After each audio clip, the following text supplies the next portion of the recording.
Assalamualaikum warahmatullahi wabarakatuh. Perkenalkan, nama saya Raden Nadia Syahnoviani dengan NPM 20187 kelas 04. Sebelumnya saya ucapkan terima kasih kepada Bu Hesti Septianita SHMH selaku dosen pengampu pada mata kuliah Hukum Penitensier. Baik, akan saya mulai saja. Di sini saya akan mempresentasikan mengenai fungsi hukum pidana dan sifat subsidiar hukum pidana. Sebelumnya akan saya singgung terlebih dahulu mengenai hukum pidana itu sendiri. Hukum pidana adalah hukum yang mengatur tentang pelanggaran dan kejahatan terhadap kepentingan umum dan diancam dengan suatu penderitaan. Hukum pidana ini meliputi hukum formil, yaitu aturan-aturan yang mengatur tentang bagaimana negara dengan perantara alat-alatnya, seperti polisi, jaksa, hakim, dan lain-lainnya, melaksanakan haknya untuk mengenakan pidana sebagaimana telah diancamkan. Hukum formil ini berkaitan dengan dalam hal apa kepada yang telah melanggar larangan itu dapat dikenakan sanksi pidana dan dengan cara bagaimana pengenaan pidana itu dapat dilaksanakan. Kemudian, hukum pidana juga meliputi hukum material, perbuatan-perbuatan yang tidak boleh dilakukan, yang dilarang dan diancam dengan pidana bagi barang siapa yang melanggar larangan tersebut. Hukum material ini menyangkut ketentuan tentang perbuatan apa saja yang dikenakan hukum, apa hukumnya yang dilarang, siapa yang dapat dihukum disertai ancaman pidananya. Selain itu, hukum pidana yang merupakan hukum publik juga mempunyai fungsi. Yang pertama, fungsi umum hukum pidana, yaitu mengatur hidup kemasyarakatan atau menyelenggarakan ketertiban dalam masyarakat. Kenapa? Karena dengan adanya hukum pidana tersebut, keamanan dan ketertiban itu terpelihara.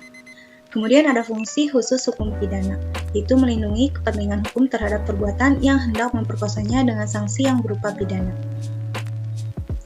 Sanksi ini cenderung lebih tajam dibandingkan dengan sanksi yang terdapat pada cabang hukum lainnya, maka yang dilindungi tidak hanya kepentingan individu, tetapi juga kepentingan masyarakat dan kepentingan negara.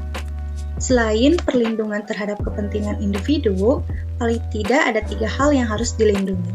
Pertama, perlindungan nyawa. Oleh karena itu, dalam KUHP terdapat pasal-pasal yang berkaitan dengan kejahatan terhadap nyawa. Kemudian ada perlindungan harta benda yang dituangkan dalam pasal-pasal yang bertalian dengan kejahatan terhadap harta benda. Dan yang terakhir, perlindungan terhadap kehormatan baik kesusilaan maupun nama baik. Dengan demikian, di dalam KUHP juga terdapat pasal-pasal yang berkaitan dengan kejahatan terhadap kesusilaan dan kejahatan yang berkaitan dengan pencemaran nama baik. Dapat dikatakan bahwa hukum pidana itu memberi aturan-aturan untuk menanggulangi perbuatan jahat, maka hal ini juga perlu diingat bahwa alat kontrol fungsi hukum pidana adalah subsidiar. Artinya, hukum pidana hendaknya baru diadakan atau dipergunakan apabila usaha-usaha lain kurang memadai. Dalam Kamus Besar Bahasa Indonesia, subsidiar adalah sebagai pengganti apabila hal pokok tidak terjadi. Kata subsidiar atau sering juga ditulis dengan subsidiar, umumnya digunakan untuk menyebut salah satu bentuk surat dakwaan.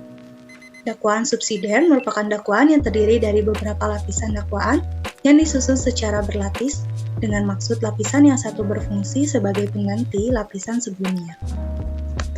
Kemudian ada contoh dakwaan subsidiar. Lapisan dakwaan disusun secara berturut-turut. Dalam faktanya, itu menghilangkan nyawa orang lain. Dalam primer, itu pembunuhan berencana, terdapat pasal 340 KUHP. Dalam subsidiar, itu pembunuhan, terdapat pasal 338 KUHP. Lebih subsidiar, itu penganiayaan berencana yang mengakibatkan matinya orang, terdapat pasal 355 ayat 2 KUHP. Lebih subsidiar lagi, itu penganiayaan berat yang mengakibatkan matinya orang, pasal 354 ayat 2 KUHP. Lebih subsidiar lagi, itu penganiayaan biasa yang mengakibatkan matinya orang, terdapat pasal 351 ayat 2 KUHP. Cukup sekian dari saya, apabila ada kesalahan dan kekurangan, mohon dimaklumi. Assalamualaikum warahmatullahi wabarakatuh.